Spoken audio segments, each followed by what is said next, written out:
Yeah, we are taking what we are taking, John Milton, and till now I have delivered 4 lectures on John Milton. It will be the fifth fifth lecture, and in today's class I will discuss with you Lycidas को लेकर के मैं बात करूंगा, उनका जो elegy है, Lycidas से जुड़े हुए जो एक कैरेक्टर है उसको लेकर के बात किया जाएगा, जिसे एडवर्ड किंग कहा जाता है या जिसको उन्होंने डेडिकेट किया है। लिसिडास के ऊपर क्रिटिक्स का क्या ओपिनियन है उसको लेकर के बात करेंगे, और उनके कुछ और भी जो वर्क्स है या उससे जुड़े हुए जो चीजें हैं, जैसे इट्स अ पेस्टरल एलिजी, तो पेस्टरल एलिजी क्या होता है या एलिजी क्या होता है, और कई चीजें हैं जो इसमें। It mean that we are not only taking Lycidas और John Milton, but anyone who is associated with this piece of literature we are covering.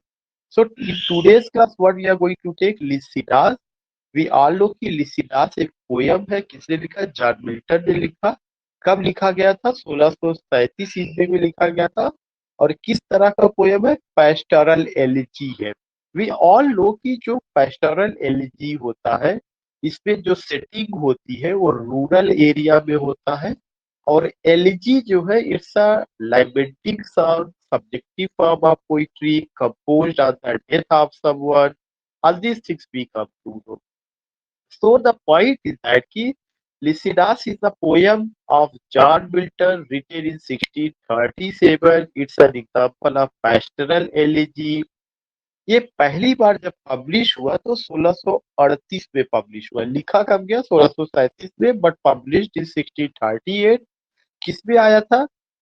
Juxta इडाउडाल्डो King करके, फिर नाउ फ्रागो, जस्ट रीडिंग की, जस्टा JUSTA, इडाव EDOUARDO, किंग नाउ फ्राजो NAUFRAGO।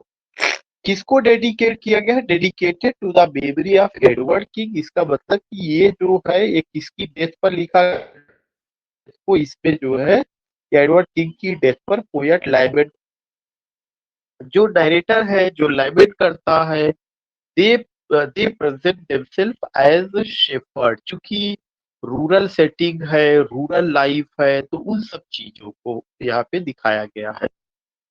अब उसके बाद एक चीज ये आता है कि जो पेस्टरल है, ये शब्द कहाँ से आया? The word pastoral came from the Latin word pastor, PASTOR, which refers to shepherd, shepherdess, या उनकी लाइफ को लेकर के, one who lives in rural area just pass their life as villagers, उनको। तो इसमें जो डायरेक्टर है वो इसी तरह से, and who is the director? Poet himself is the director. तो एक point again I would like to tell you, in today's class I have been covering Lycidas, that is a pastoral elegy written by John Milton in 1637, published in 1638. It celebrates the death of who? It celebrates the death of Edward King, जो कि John Milton के दोस्त थे, और उनसे Cambridge university में उनकी मुलाकात हुई थी, जो एक अच्छी फैमिली से बिलोंग करते थे, but he drowned when his ship sank in the Irish Sea. लेकिन वो डूब जाते हैं जब उनका जो शिप है, जो जहाज है, वो आयरिश सी में क्या होता है? आयरिश सी में शिप रेकिंग हो जाता है, वहां पे टकरा जाता है या डूब जाता है, चाहे सी स्टॉर्म की वजह से, या मतलब शिप रेकिंग होता है। सो एडवर्ड की कब लिखा गया? 1637 is important, pastoral elegy important, John Milton important. अभी तक जितना बात, जो आयरिश सी है ये कहाँ पे? कोस्ट ऑफ वेल्स थी।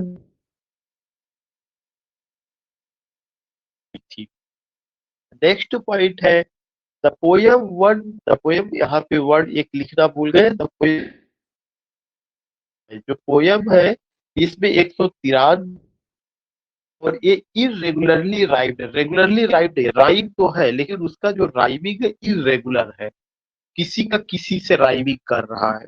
So you find Vaki, the poem has 193 lines and irregularly rhymed. Second important point कि Milton republish the poem in 1645। Milton ने पोयम को दोबारा जो है रिपब्लिश किया 1645 में। जो टाइटल है, the title of the poem Lycidas, जो इसका टाइटल लिसिडास है, इट रिफर्स टू एडवर्ड टिग। लिसिडास किसी और को नहीं किया गया है। लिसिडास एक कैरेक्टर है जो कि आप कह सकते हैं ग्रीक कैरेक्टर है। कई वर्क में देख लिसिडास एडवर्ड की ही बेट एट कैम्ब्रिज यूनिवर्सिटी। इनका जन्म 1612 में हुआ, 1637 में उनकी डेथ हो जाती है। तो वी ऑल नो कि कितना जल्दी उनका डेथ हुआ था। माधुरी इज सही कि हर्षित इज सही कि voice is stammering due to network issue. ये इशू सबके साथ है। Okay okay. Suman is writing no सब, श्वेता इज राइटिंग यस सब, माधुरी नो सब। I think the networking issue might be from the side of either Harshit and someone हो सकता है। अगर जहां तक कवर हो सके करिएगा, वरना रिकॉर्डिंग में रहेगा वहां पे you can go. So I was telling to all of you कि जो एडवर्ड की गए, he was born in 1612, died in 1637, is the subject of John Milton Lycidas. उन्होंने जॉन मिल्टन का जो पोयम लिसिडास है उनको डेडिकेट किया गया है। And he died in the prime age of his life. अगर 12 जोड़ा जाए, उधर 37 जोड़ा जाए कि 1612 में जन्म हुआ, 1637 में ही left the world for heavenly abode, it means that he died in the prime age of his life। और उनका जो जन्म हुआ था कहाँ पे हुआ था लिसिडास का, यानी जॉन मिल्टन जो ये पोयम है तो है ही। King was born in Ireland, उनका जन्म आयरलैंड में हुआ था। वो किसके बेटे थे? सर जॉन किंग के बेटे थे। A member of Yorkshire family. तो उस समय आयरलैंड, इंग्लैंड, स्कॉटलैंड ये सब एक ही था, जिसको हम यूके के नाम से, यूनाइटेड किंगडम के नाम से जानते थे। सो एडवर्ड किंग का जो जन्म हुआ था, Edward King was born in 1612, died in 1637। And you see King 1612 1637 उनको लेकर के पोयम लिखी, where he drowned in Irish Sea when his ship, and the ghatna happened, the incident happened in 16, and it's a pastoral elegy। कितना line है, regular rhyme इस पे है। Edward King was admitted, और एडवर्ड किंग एक pensioner के रूप में एडमिट किए गए थे। कहाँ पे? क्रिस्ट कॉलेज कैम्ब्रिज में। 16 तक की फ्रेंडशिप 10 साल 11 साल की रही है। ब्रिटेन के कांटेक्ट में वो 1626 में आते हैं, लेके 1637, 11 साल 12 साल जो भी टाइम रहा होगा, with whom he was with John Milton। क्योंकि in 1637 he died, he sank in Irish into Irish Sea। So these are the points। तो अभी तक जितना हम लोगों ने इस शीट पे पढ़ा, जॉन मिल्टन, उनका pastoral elegy Lycidas. pastoral elegy is the type of elegy which has rural setting। The narrator present himself as a shepherd, और उसका जो चीजें होती है पूरा वही लाइफ स्टाइल होता है। And in this poem the poet was on the death of whom? The poet was on the death of Edward King। And who was Edward King? Milton's bosom friend, whom Milton met in 1626 at Christ College, Cambridge। These things we come to know. The poem has 193 lines, irregular rhyme. Poems republished in 1645, in 1645, and the title Lycidas refers to whom? The title Lycidas refers to Edward King। Edward King was the son of, I just told you, ki John King। He was born in Ireland in 1612, died in 1630।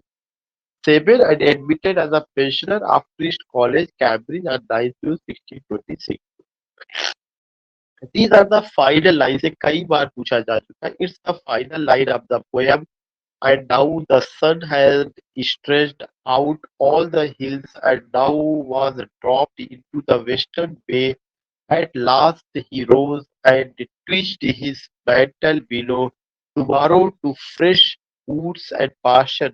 ये line कई बार पूछी जा चुकी है. Tomorrow to fresh woods and pastures. इसके पहले what we have done ode on the morning of Christ nativity. We have done Il Pensioso, El Allegro. We have done all Shakespeare. And today we have been covering ये उससे जुड़े हुए जो तमाम लोग थे वो सारा चीजें कवर किया गया था. So ये लाइन जो the line which I put it in circle, ये चीजें tomorrow to fresh woods and pastures. Milton republished the poem in his 1645 collection. उन्होंने इसको 1645 कलेक्शन में रिपब्लिश किया था और जो 1645 का कलेक्शन आया था उसको क्या गया poems of mister John Milton दिया गया. To this version is added a brief prose preface. इसमें जो है प्रीफेस भी एडेड किया गया था इस पोएम को लेकर के. मिल्टन का एक कलेक्शन ऑफ द पोएम आता है और उस कलेक्शन ऑफ द पोएम को क्या कहा गया था poems of mister John Milton. और इसमें एक प्रोज प्रीफेस जोड़ा गया. वो प्रोज प्रीफेस क्या था. In this Monday, the author bewails a learned friend unfortunately drowned in his passage from Chester on the Irish Sea 1637, and by occasion foretells the rule of a corrupted clergy then in their height. So, in the poem, the poet bewails, the poet laments a learned friend unfortunately drone. तो कौन है Edward king है. एक theme तो ये है कि Edward King passed in the prime age of his life. He is no more in this world. Poet bewails, poet mourns. On the other hand, there is another point, and what is that? Ki the poet also foretells the rule of our corrupted clergy. ये जो point आया the rule of our corrupted clergy. This is another important point. इस point को भी इसमें लेकर के बात की गई है. सो ये किस में जोड़ा गया था एक प्रीफेस में जोड़ा गया था. किसके प्रीफेस में इसको जोड़ा गया था जॉन मिल्टन का जो कलेक्शन ऑफ द पोएम है poems of mister John Milton जो 1645 में आया. और इसी में जो है इसको दोबारा जो है पब्लिश किया गया था. पहली बार कब पब्लिश हुआ था 1638 में. लिखा कब गया 1637 में. जो लाइन सर्किल में ये क्या है this is the last line of the elegy. Next है डॉक्टर सैमुअल जॉनसन ने कहा कि Lycidas diction is hard. Doctor Samuel Johnson ने लिसिडास की आलोचना की है खास करके उसके डिक्शन को लेकर के. वो कहते हैं कि इसका जो डिक्शन है वो हार्श है. राइम्स अनसर्टेन जो राइम है वो इरेगुलर है अनसर्टेन है. एंड द नंबर्स अनप्लीजिंग जो भी बातें उसमें की गई वो अनप्लीजिंग है. And complain that in this poem there is no nature. और उन्होंने कंप्लेन किया कि पोएम में कोई नेचर नहीं है. For there is no truth कोई ट्रूथ नहीं है. देयर इज नो आर्ट कोई आर्ट नहीं है. For there is nothing new इसमें कोई उन्होंने नई बात नहीं बताई है. तो ये स्टेटमेंट बहुत इंपॉर्टेंट कई बार पूछा जा चुका है कि ये बात किसने कही है किसके बारे में.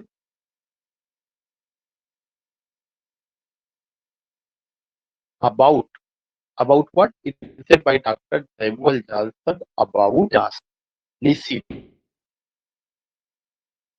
Wolf. Thomas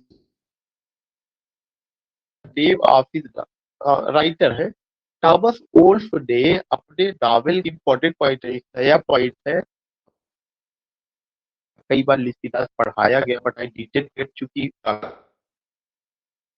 तो थॉमस वोल्फ ने अपने नॉवेल का क्या नाम था look homeward angel. Thomas Wolfe is a novelist. उनके नॉवेल का नाम क्या है लुक होमवर्ड एंजिल.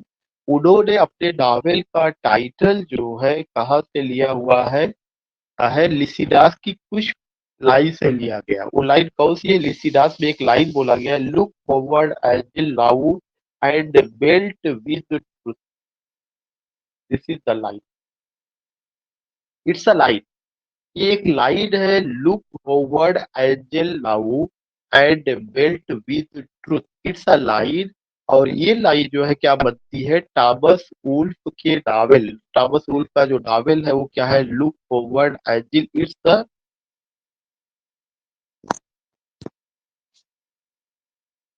या बुशरा इज आस्किंग कि listeners is it a Latin word. Yes, ये कैरेक्टर को लेकर के वहां पे बात की गई है। ये लैटिन के जो कुछ बिग राइटर्स थे उसमें उसका जिक्र किया गया है। सो Thomas Wolfe is what? Thomas Wolfe is a novelist and he wrote a novel entitled Look Forward Angel, and he took the title from this line of Lycidas, Look Forward Angel now and built with Ruth। मैंने यहाँ पे थियोक्रिटस का जिक्र किया, इसलिए जिक्र किया कि ये पेस्टोरल एलिजी है। पेस्टोरल एलिजी की शुरुआत जो है ग्रीक और लैटिन पोएट्स जो थे उन्होंने किया है, जिसमें वर्जिल आते हैं और थियोक्रिटस आते हैं। तो सबसे पहले मैंने थियोक्रिटस को लिया। थियोक्रिटस वाज अ ग्रीक पोएट। ये कई बार पूछा जा चुका है, इनका टाइमिंग भी देख लीजिएगा, 300 बीसी से 260 बीसी। और थियोक्रिटस कहाँ के पोएट है? He was a Greek poet from Sicily Magna Graecia, Sicily Magna Graecia के, and the creator of ancient Greek pastoral poetry. दुनिया में पेस्टोरल पोइट्री की शुरुआत करने वाले पोएट जो रहे हैं वो कौन है? थियोक्रिटस रहे हैं। तो मैंने बताया था कि the work which I have taken that is Lycidas, that's an example of the pastoral elegy. तो we are not only discussing the poem but we are talking also about, but we are also talking about the genre of the poem. जो genre है वो क्या है? Pastoral elegy है। ये जो pastoral elegy है इसकी शुरुआत कहाँ भी हुई है? थियोक्रिटस नाम के पोएट, जो ग्रीक पोएट थे, एंशिएंट ग्रीक, पेस्टोरल एलिजी का उन्होंने शुरुआत किया है। पेस्टोरल एलिजी होता क्या है? द पेस्टोरल जानरा ऑफ लिटरेचर, जो पेस्टोरल जानरा ऑफ लिटरेचर है या आर्ट है या म्यूजिक है, डिपिक्ट्स एंड आइडियलाइज्ड फॉर्म। यह क्या करता है? यह डिपिक्ट करता है, क्या डिपिक्ट करता है? Depicts an idealized form of the shepherd's life style. मैंने आपको बताया कि पेस्टोरल एलजी में जो सेटिंग होगा वो रूरल एरिया का होगा, रूरल एरिया का होगा, विलेज एरिया का होगा। वहां पे शेफर्ड और शेफर्डेस की लाइफ को दिखाया जाता है, उनकी सिंप्लिसिटी को दिखाया जाता है, उनके जो है आप कह सकते हैं कि जिग्रोसिटी, उनका हम्बलनेस, उनका कंपेशन, काइंडनेस। और ये दिखाया जाता है कि they are very close to nature, वे नेचर के बहुत करीब है। तो उनको जब डिपिक्ट किया जाता है तो कौन सा फॉर्म? आइडियलाइज्ड फॉर्म दिखाया जाता है। Depicts and idealized form of the shepherd's life style, herding, herding livestock around open areas of land. और क्या होता है? ओपन एरियाज ऑफ लैंड होगा, सीजन का जिक्र होगा, changing availability of water and pasture, जो वाटर और पास्चर है उसके अवेलेबिलिटी में जो चेंजेस होता है उसका जिक्र होगा।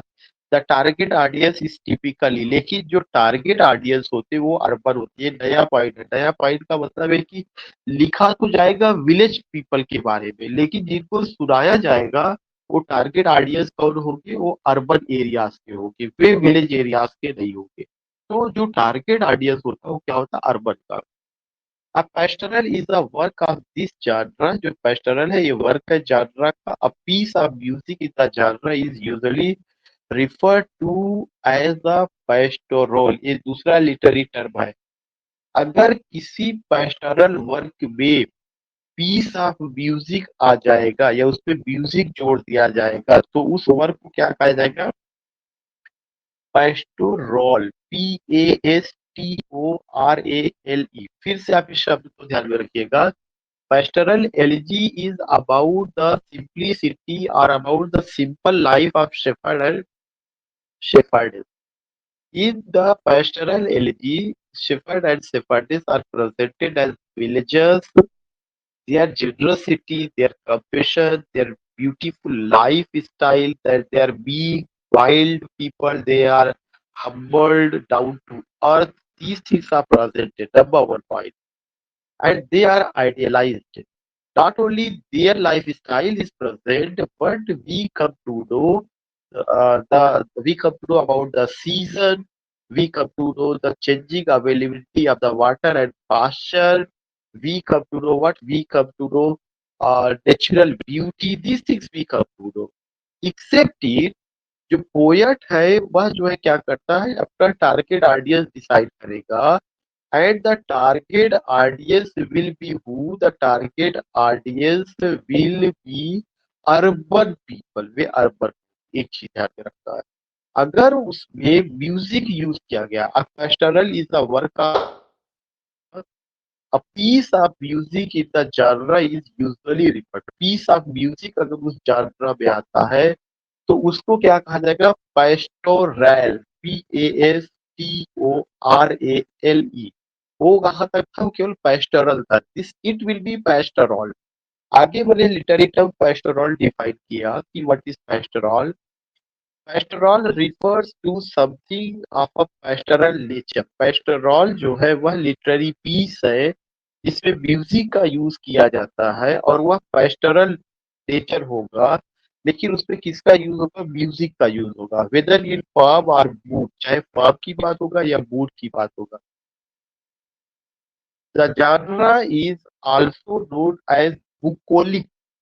इस genre को दूसरा क्या नाम दिया गया है? बुकोलिक नाम दिया गया. Bucolic from the Greek meaning a cowherd, जो कि ग्रीक शब्द है और इसका मतलब होता है काऊ हर्ट, गायों का झुंड.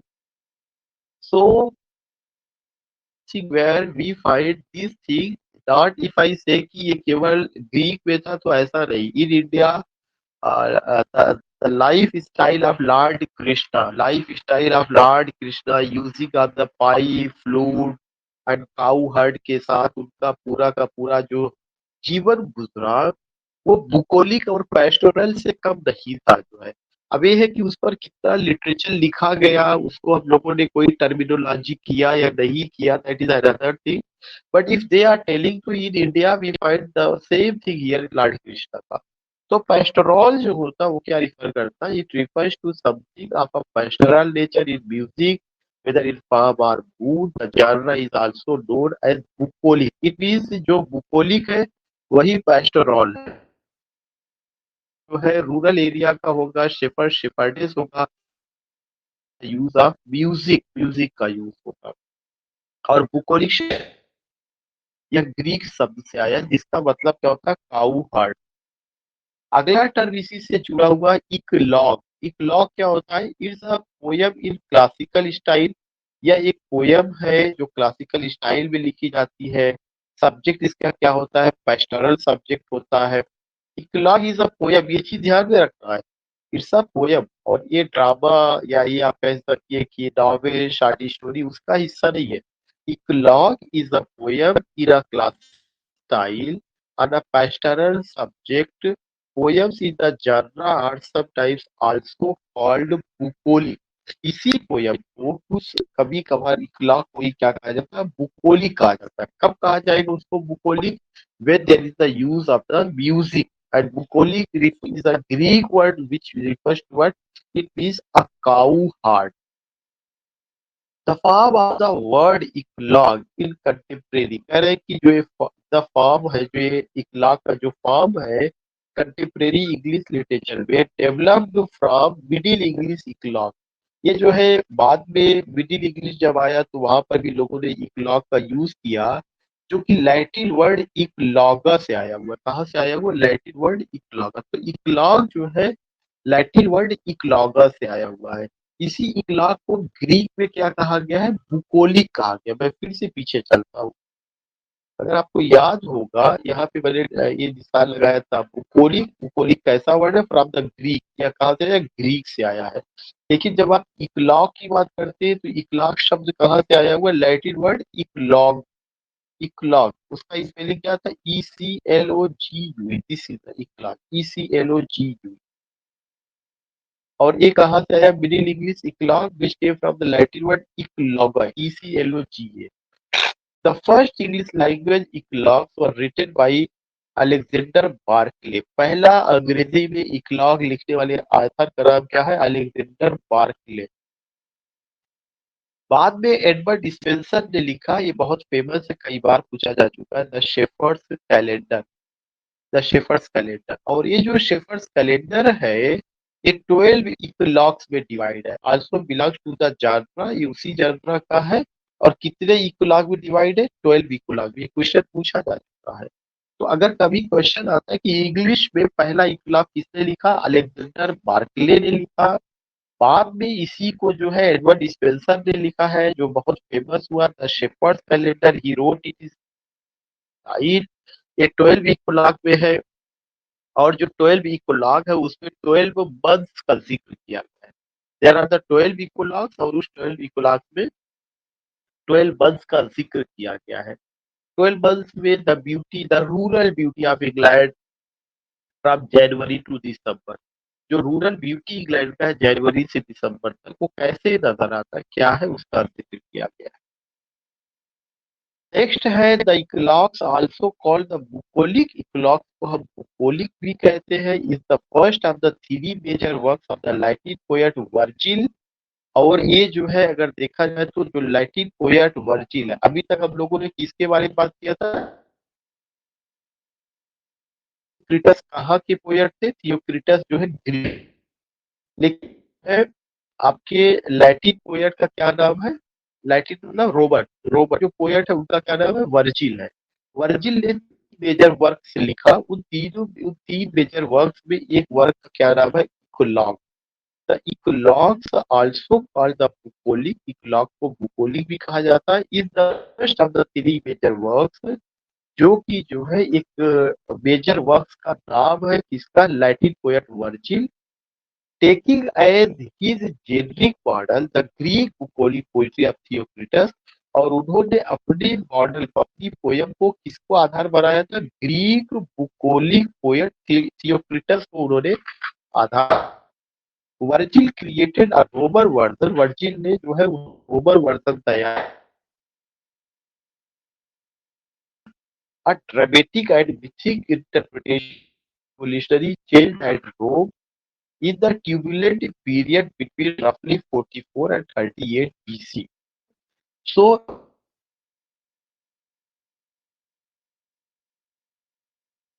उसमें जो है म्यूजिक का यूज कर दिया जाता है, तो लैटिन में उसको क्या कहा गया था? पेस्टोरेल कहा गया था, PASTORALE। वहां पे वर्ड, सॉरी, ग्रीक में कहा, लैटिन में कहा गया। उसके बाद कि दो इम्पोर्टेंट पोएट थे, एक तो थियोक्रिटस थे जो कि ग्रीक पोएट थे, जो वर्जिल है वो आपके लैटिन रोमन पोएट है। उनके तीन इंपॉर्टेंट वर्क है, एक तो एनीड है, एक आपका बुकोली का भी उस बारे में बात होगी। अब यहाँ पे वर्जिल को मैंने लिया कि इनका पूरा क्या नाम था? पब्लियस वर्जिलियस बारो। पब्लियस वर्जिलियस बारो, ये पूरा नाम है। 70 से 19 BC। ये टाइमिंग में भी आपको ध्यान में रखना, थियोक्रिटस का टाइमिंग और इनका timing.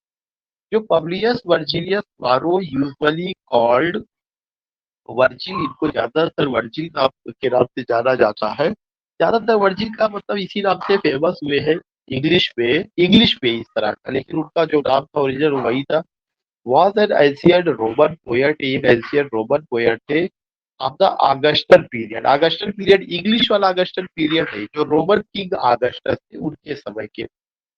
He composed three of the most famous poems. उन्होंने तीन फेमस पोएम लिखा लैटिन लिटरेचर में। एक पोयम का नाम है द इकोलॉग्स, उसी को बुकोलिक्स कहा जाता है। दूसरा नाम है द जॉर्जिक्स, जॉर्जिक्स कहा जाता है। और तीसरा है द एडीड। एडीड, बुकोलिक्स और इकोलॉग्स से तो क्वेश्चन नहीं पूछा गया, द एडीड से कई बार क्वेश्चन पूछा गया, इसलिए मैंने एडीड को डिटेल में यहाँ पे कवर किया। सो मैं बार बार ये बता दूं कि ऐसा नहीं कि आप केवल मिल्टन कवर कर रहे हैं, मिल्टन का लिसिडास कवर कर रहे हैं। मिल्टन के लिसिडास से जुड़ी हुई जितनी चीजें हैं, अगर पेस्टोरल एलिजी आ रहा है तो पेस्टोरल एलिजी से जुड़ा हुआ जितना चीजें होगी वो सब चीजें आप कवर कर रहे हैं। तो यू केम टू नो की अबाउट वर्ड वर्जिल का, और वर्जिल के तीन वर्क को लेकर के आपको समझ में आया कि वो तीनों वर्क क्या है। इक्वलॉक्स है जिसको बुकोलिक भी कहा जाता है, एक उनका वर्क है जॉर्जिक्स है, और एक उनका एनीड करके है। अब एनीड से क्या है, 29 से 19 BC के बीच में आया है। The एनीड is a Latin epic poem, यह एक लैटिन एपिक पोयम है that tells the legendary story of Annie's, जो किसका बताता है, एनीस जो कैरेक्टर है उसके लीजेंडरी स्टोरी को बताता है, जो कि एक ट्रोजन आप कह सकते हीरो था, who fled in the fall of Troy, जो कि जो है ट्राय के युद्ध में भाग लिया था, एंड ट्रेवल टू इटली, वो इटली भी गया, where he became the ancestor of the Romans, और वही रोमन का पूर्वज भी बन गया। तो एडीज में क्या है, यह एक लीजेंडरी कैरेक्टर है और ट्रोजन वॉर से भी बिलोंग करते हैं, इनका जिक्र होमर की ओडिसी में भी होगा, और ये जो है बाद में इटली जाते हैं और वहां पे रोमन के एंसेस्टर बन जाते हैं। Written by the Roman poet Virgil, the Aeneid जो एडियड लिखा गया, इट कंप्राइजेस 9,896 लाइन, 9,896 लाइन इसपे है, द एडियड पे है। और किसपे लिखा गया, इन डैक्टिलिक हेक्सामीटर, ये किसपे लिखा गया है, डैक्टिलिक हेक्सामीटर में लिखा गया है। The first six of the poem, जो पहला जो है 6 किताबें, टोटल कितनी किताबों में, 12 बुक में, बाद में जॉन मिल्टन ने भी इसको फॉलो किया, पैराडाइज लॉस्ट को जॉन मिल्टन ने 12 किताबों में अगर बांटा तो इसी पैटर्न को उन्होंने लिया हुआ था, and it's an example of literary epic. So जो 12 किताब है, उन 12 में से जो पहली 6 किताब है, tell the story of Aeneas, या एबीस का स्टोरी बताता है, wending from Troy to Italy, जो ट्रॉय से इटली जाता है, and the poem's second half. और जो 6 बची हुई किताबें हैं, वो किसके बारे में बताता है, हर tells of the Trojans ultimately, वो जो ट्रोजन्स का जो वार हुआ उसका क्या हुआ, वहां के लोगों के बारे में बात करता है। तो यहाँ पे हमने एनीड को भी कवर किया, जो एनीड आई है 29 से 19 बीसी के बीच में आई है। यह एक लैटिन एपिक है, 12 किताबों में है, 9,896 लाइन है, और डैक्टिलिक हेक्सामीटर में लिखा गया है। पहली 6 किताबें एडीज के बारे में बताता है, बाकी जो रिमेनिंग बुक है वो ट्रोजन्स के बारे में बात करता है। Trojans, tale of the Trojans ultimately victorious war upon the Latins, under whose name Ares and his Trojan followers are destined to be subsumed। ये बताता है ट्रोजन वार में कैसे विजय मिली, क्या हुआ, यहाँ तक पूरा कंप्लीट होता है। फिर उसके बाद एक बहुत इंपॉर्टेंट पॉइंट जो कई बार पूछा गया, इंग्लिश पोएट हेनरी होवर्ड अल्लाह सरे, अगर आपको याद होगा, जिन्होंने सोनेट को 3 क्वार्टर्स में बांटा, एक कपलेट में बांटा, और जिन्होंने rhyme pattern A B C D C D E F G लाया, उन्होंने ही क्या किया था, वर्जिल की एडिट जो थी उसका ट्रांसलेशन किया था बुक सेकंड और बुक फोर का ब्लैक वर्ड पे। तो ये वर्जिल से ही जुड़ा हुआ बात थी, इसलिए यहाँ पे इसको रखा था। Henry Howard earl of Surrey translated book second and four, कब ट्रांसलेट किया, 1540 में, from Latin into English, Latin से इंग्लिश में। और ये उन्होंने किस में ट्रांसलेट किया, ब्लैक वर्ड्स में ट्रांसलेट किया। The early example of the use, the earliest example of the use of blank words, the earliest example of the use of blank words in English, the earliest example of the use of, इसीलिए question बनता है कि blank words का सबसे पहला use English literature में किसने किया हुआ है, हेनरी होवर्ड अल्लाफ्सरे ने किया। किस किताब में किया है, बुक सेकंड और बुक फोर में किया। बुक सेकंड बुक फोर कब आई है, 1540 ईस्वी में आई है। और ये जो है कौन सा उन्होंने ट्रांसलेशन किया, वर्जिल की एडीड का ट्रांसलेशन किया। अभी हम लोग एडीड और वर्जिल पे बात कर चुके हैं कि क्या क्या रहा। अगला है कि वर्जिल से Aeneid is an example of literary और सेकेंडरी एपिक। जो वर्जिल का एडीड है, यह जो है लिटरेरी या सेकेंडरी एपिक का एग्जांपल है। John Milton imitated its epical manner to write Paradise Lost, ये भी क्वेश्चन कई बार पूछा जा चुका है। सो वर्जिल की एडिट से जुड़ा हुआ और जितनी चीजें Henry Howard earl of Surrey, you got it here. Virgil का जो दूसरा इंपॉर्टेंट वर्क था वो कौन सा था, द जॉर्जिक्स था। 3 उन्होंने लिखा हुआ था। बुकोलिक, जिसे अभी हम लोगों ने बताया ही था कि बुकोलिक को इकोलॉग भी कहा जाता है। बुकोलिक का हो गया, उसके बाद जो है आपका उनका एडीड हो गया। तीसरा उनका वर्क क्या था, जार्जिक। थोड़ा सा जार्जिक्स भी मैंने यहाँ पे डिटेल में बता दिया है। Is a poem by Latin poet Virgil, इसको भी वर्जिल ने लिखा हुआ था। likely published in 29 BC. The subject of the poem is agriculture, but far from being an example of peaceful rural poetry, उन्होंने एग्रीकल्चर सब्जेक्ट लिया, rural poetry को लेकर के बात की है।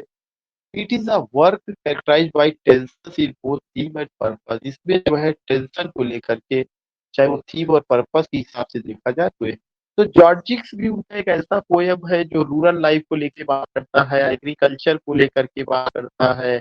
इसके अलावा पीसफुल रूरल पोइट्री का एक एग्जाम्पल ये दिया जाता है। तो जॉर्जिक्स हो गया, बुकोलिक जिसे हम इकोलॉग कहते हैं, और आपका एडीन हो गए, वर्जिल हो गए। नेक्स्ट है the passionate shepherd to his love. ये एक पोयम है जो पेस्टरल फॉर्म में लिखा गया था, और इंग्लिश का पहला पोयम है जो पेस्टरल फॉर्म में लिखा गया है। उसके वो यहाँ पे मैंने उसका जिक्र किया, मैं आपको बता रहा हूँ कि उससे जुड़ा हुआ सारी चीजें। ये पोयम क्रिस्टोफर बार्लो का है। इट्स अ पेस्टरल पोयम या पेस्टरल पोयम है, written by Christopher Marlowe. Title क्या है, the passionate shepherd to his love.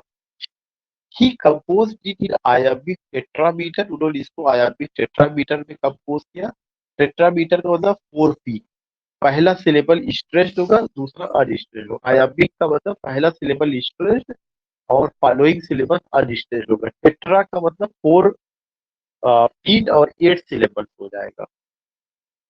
4 feet of one unstressed syllable, जिसमें पहला सिलेबल अनस्ट्रेस्ड होगा followed by one stressed syllable. और ये पोयम इसमें इन 6 स्टैंजा, 6 स्टैंजा में, and each stanza is composed of 2 rhyming couplets. Her stanza में 2 rhyming couplets है।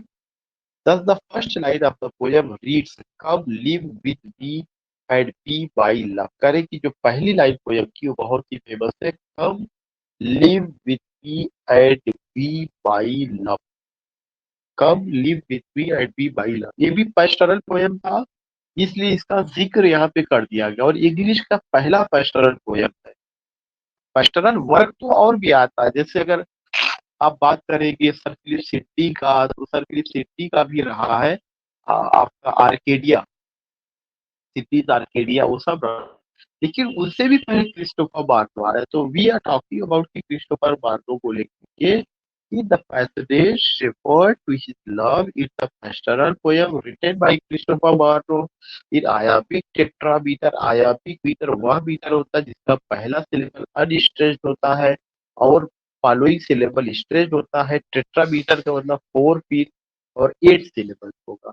कितने स्टैंजा में, 6 स्टैंजा में। हर स्टैंजा का 2 राइमिंग कपलेट है। इसका एक फेमस लाइन है, come live with me and be my love.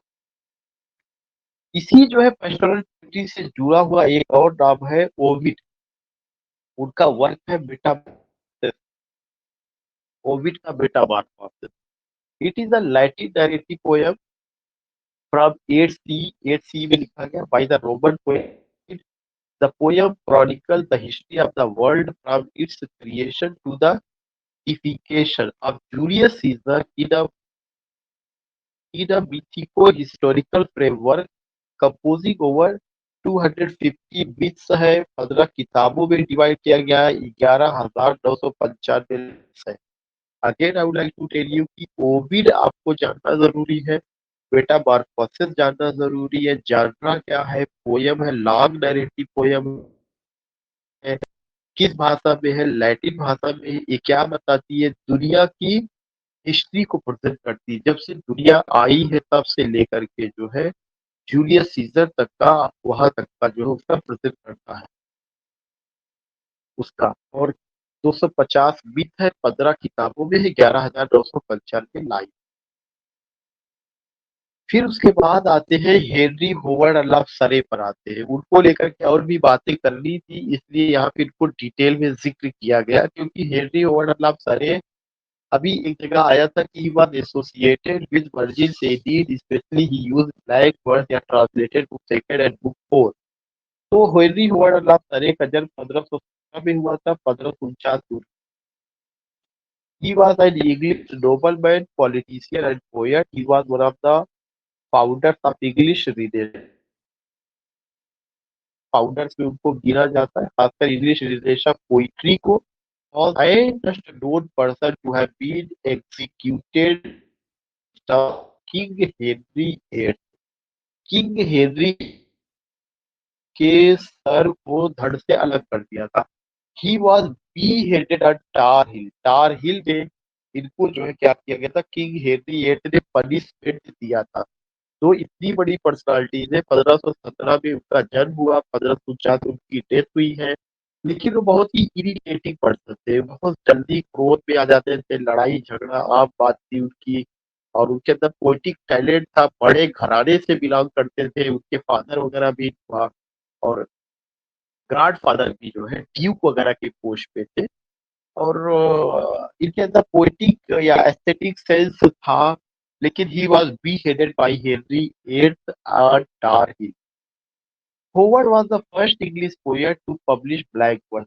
ये पहले पोएट है जिन्होंने ब्लैक वर्स का यूज किया और ब्लैक वर्स क्या होता है अनराइम्ड होता है और आयाबिक पेंटामीटर में होता है ब्लैक वर्स अनराइम्ड और आयाबिक पेंटामीटर इन्होंने ब्लैक वर्स का यूज कहाँ किया था in is translation of the second और फोर्थ बुक वर्जिल के एडी का 1540 में ही एंड हिज फ्रेंड उनके और उनके दोस्त सर थॉमस यॉर्ट में be consider as followers of Petrarchism उनके और उनके दोस्त ने किसको फॉलो किया पेट्राकिज्म पोएट पेट्राक का जो सोनेट लिखने का पैटर्न था उसको उन्होंने उनके दोस्त ने फॉलो किया उनके दोस्त का नाम था सर थॉमस यार्ड जिन्होंने सोनेट को इंग्लिश में इंट्रोड्यूस कराया था और उन्होंने जो इंट्रोड्यूस कराया था पेट्रार्कल पैटर्न को फॉलो किया लेकिन असली में अगर देखा जाए तो जो इंग्लिश सोनेट में जो तब्दीलियां आती है the credit goes to whom the credit goes to this man was Henry Howard Allah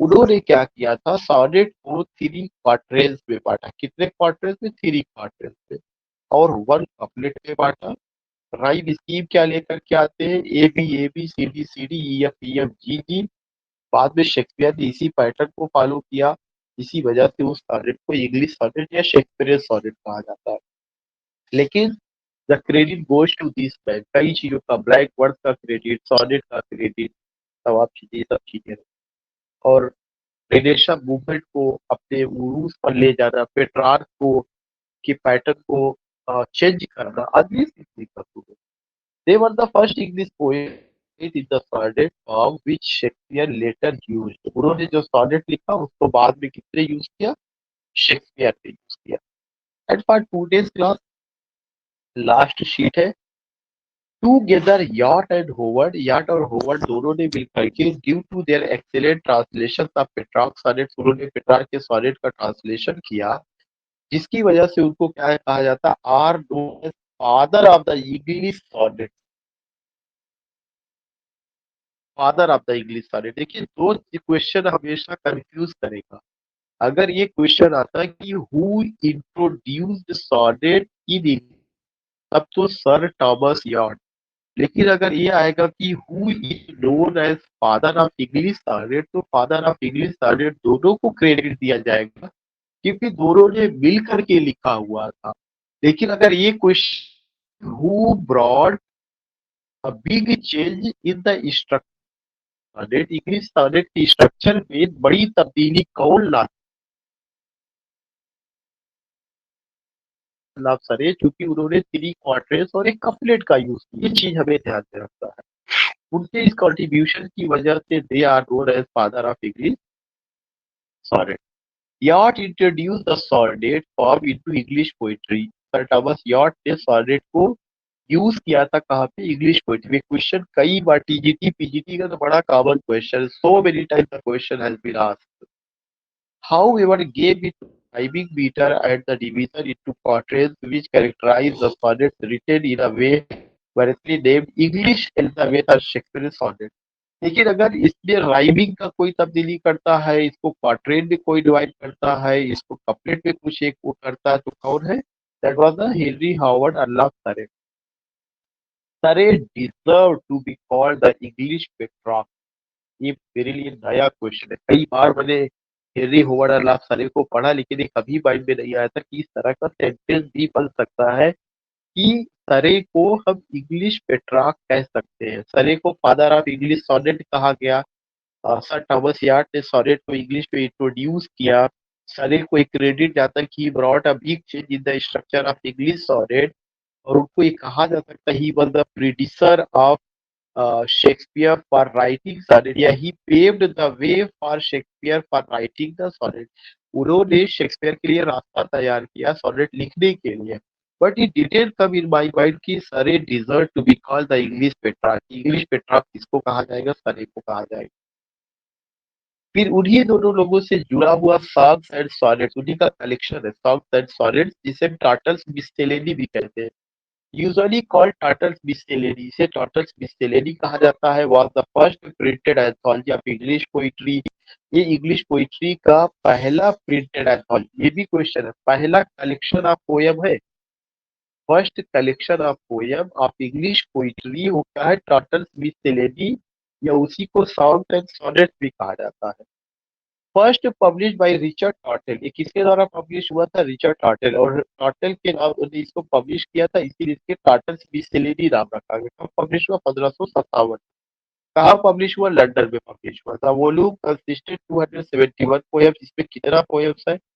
271 poems रही है।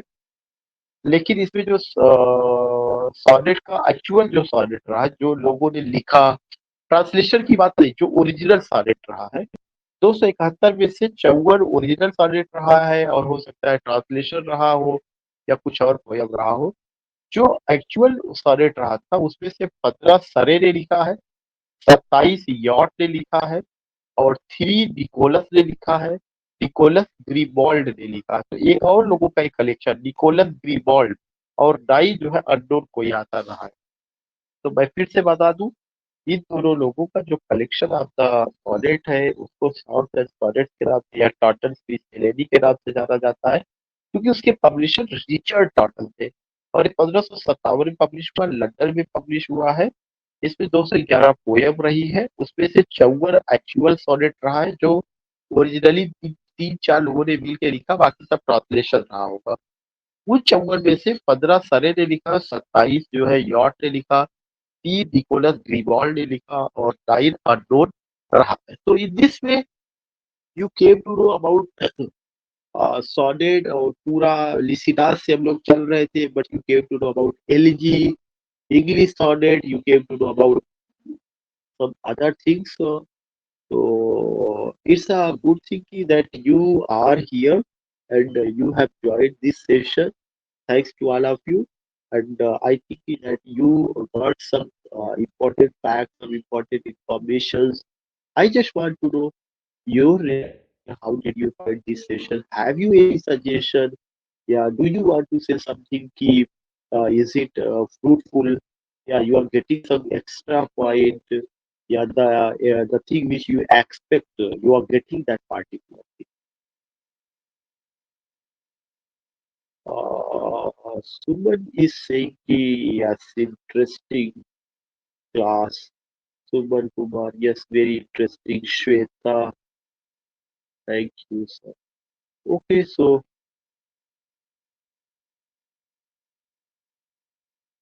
I got the response of these people, Manisha, Suman, Shweta, all these people I got. So hope it's highly beneficial and significant. Rajiv is saying nice session. Thanks, Rajiv.